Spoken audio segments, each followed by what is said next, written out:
Alright, I hope we're live. Yes, we are. Okay, folks, welcome to the 3D Sapiens Road Show. Dan Davis here. I am at Eastman Lake. Stay. I'm at Eastman Lake, actually Split Rock Creek, where it comes into Eastman Lake at the northeastern corner. So on this segment right now, I'm going to follow up the rappelling segments that I did here and at Poison Switch up on the Fresno River earlier today. And show you how to put on the saddle as well as how to make a Swiss saddle. If you've only got money for a rope and a carabiner, then you just need about a 12-foot length of basic rope that doesn't stretch, and you can tie yourself a saddle. So I still have my saddle on from the previous shoot, so I'm going to show you how this thing goes off, and then I'll tie the other saddle and then I'll put it back on, because there's one other segment I want to do for math, actually talking about perpendicular. Again, it's so important in rappelling. It's one of the biggest mistakes is people not staying perpendicular. And it's very important in skydiving as well when you're spotting an aircraft when you get out, when you're about ready to get out, because the pilot cannot see down. Anyway, okay, so let me show you real quick how this thing goes off. You are looking behind me at the Sierra Nevadas. That's pretty much north looking that way right now. Okay, so this thing, the main thing is loosening it up here, the belt part. This is the most critical part. If this thing comes undone, this whole thing can go, and if you're lucky, the leg straps will catch you, but if you're not lucky, you'll spill right out of it, and bye-bye. And you'll discover free fall before you want to. Anyway, so loosening that up. The carabiner I can leave on here, but I'm going to need it for the Swiss saddle. In the Army, that's how we learned. We didn't have these nice, fancy climbing saddles. We had a length of rope, which is what I'm going to do with that. It's called a Swiss saddle. We'll need that in a moment. Okay, so that should be loose.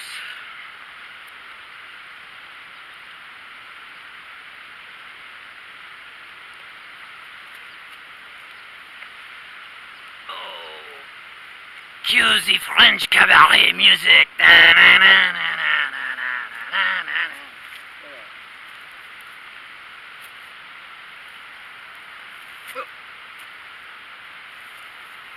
Okay, so it's basically a belt and then leg loops like that. Okay, so these on Craigslist now though, used gear is around so much. You could probably get one for, I don't know, less than 50 bucks. New, they're about 100 bucks. But if not, just get a piece of rope. You want this to be about 11 or 12 feet long. This is not the kind of rope you want to use. I'm using it just as a demonstration because this nylon rope doesn't make very good knots. It slips too much. And you don't want a climbing rope because those are called dynamic ropes. They stretch. So you want one that doesn't stretch, but that's not nylon, so like an old hemp or cloth kind of rope. But anyway, this is how we learned in the Army. So, about 11 or 12 feet, maybe a little bit bigger if you're bigger. But 11 feet I found is a good number. So, loop it in half, and then just bring it around. This is going to be the equivalent of the belt part of this saddle. Now, you're just going to loop it around. You're not tying a knot right now. You're just going to loop it around enough that it'll stay separated when you tighten it up, okay?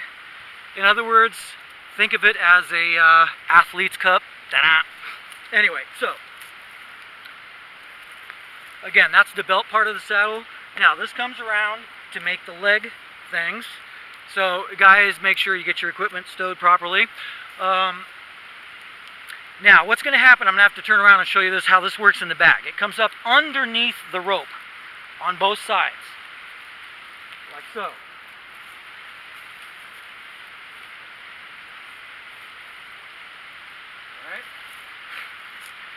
Now, it's going to come back around, but it's going to loop underneath the rope that just came up. So, like this. Loop underneath, loop underneath.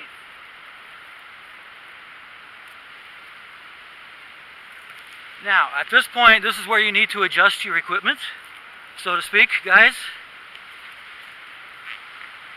Squat down a bit, and tighten up the saddle because it will stretch no matter what kind of rope it is. Alright, so now we bring this around to the front, and here's where we're going to tie the only knot that I pretty much ever tie, because like ropes I usually just wrap it around and then clip on with a carabiner. Here you need to tie a square knot, which looks kind of like a granny knot, but weird. Okay, so start like the same as a granny knot, and then spiral this thing around until basically what it looks like is two loops that intersect. See that? There's two loops that intersect right there. See that? That's what you want it to look like. Now, I made this a little bit long just for demonstration purposes, but this could fit somebody considerably larger than me. Now, as with clothing, when you're going down rappelling, clothing, hair, whatever, you need to tie it up, because if it gets tangled up with the ropes going down, next thing you know, you got a big mess. So this you want to put like in a pocket or something.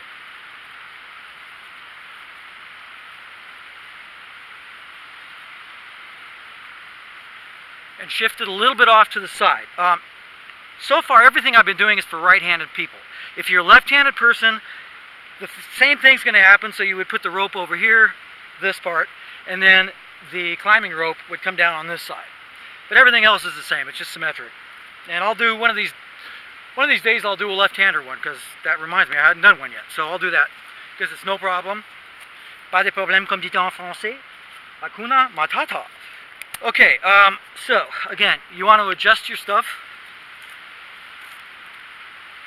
like a jock strap, or a cup, I should say. Okay, now again, same thing. Carabiner works the same thing as with that one. You make like a number 6, clip it in, both ropes, the bottom part and the top part. Clip it in both of them. 1, 2, spiral it around. See the bail like that now? And you're ready to tie into the rope. So let me walk over to the rope. Now again, I am not going to go down with this rope, saddle. But just wanted to show you that it works the same way, clipping in. So you would come from the top, lay it in, spiral it around. Which it's kind of tight right now because this is a halfway part between where I'm tied at the tree and the old railing. But anyway, so it goes in the same old way. Lock your carabiner, and you're ready to rock and roll. So, but again, it's uncomfortable because instead of a nice wide straps and padding and whatever, you've got this rope digging into you. So as soon as you can, buy yourself a saddle. Alright, so I'm going to pause this thing for a moment, get undone, go back over there and show you how to put the other saddle on, because I'm going to use that for another segment real quick. So, un moment, por favor. Pause, kitty pause, dog. Okay, we're back. Alright, so I'm going to be putting on the climbing harness.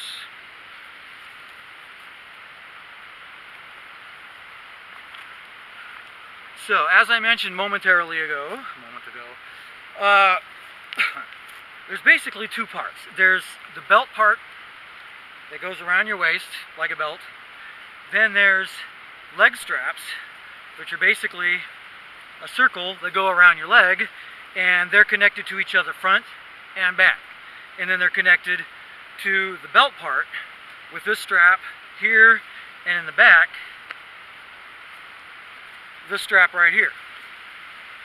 So, basically it's like putting on pants with the legs very carefully separated. Whoa! It's better to do this on level ground, but here I am.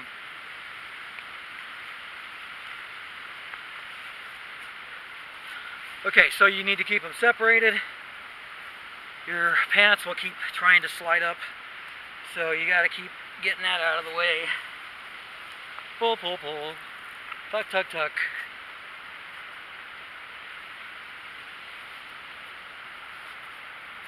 Again, pull all the baggy stuff out. Okay, so here's the leg loop, right, left, connected together here, connected to the belt part with this, and then in the back, connected here and here to each other, through this loop to each other.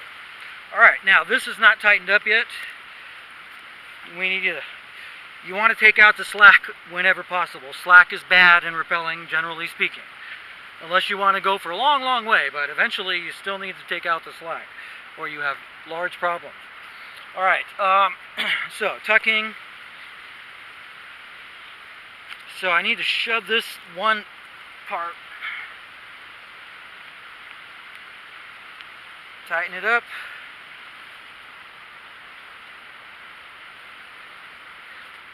Wrap it around. It's not done if it only goes through the buckle once. It has to wrap back around and go through it again. So, right there's the buckle again.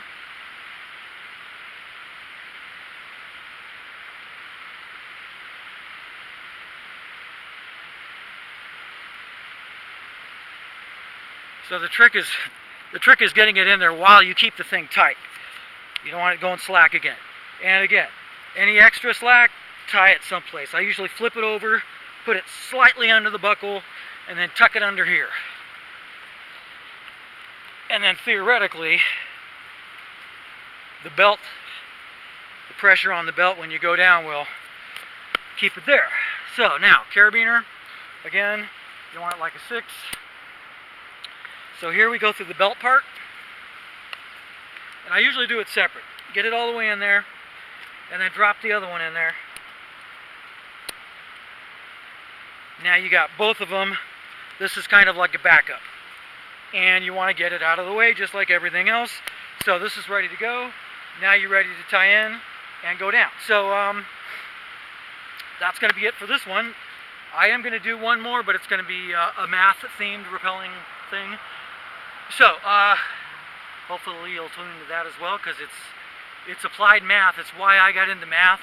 The extreme sports, skydiving, rappelling, skateboarding, playing guitar, all that kind of stuff. It's very mathematical, and the more you know how to apply the math, the quicker you can learn all this stuff. So anyway, thanks for joining me here, and take care.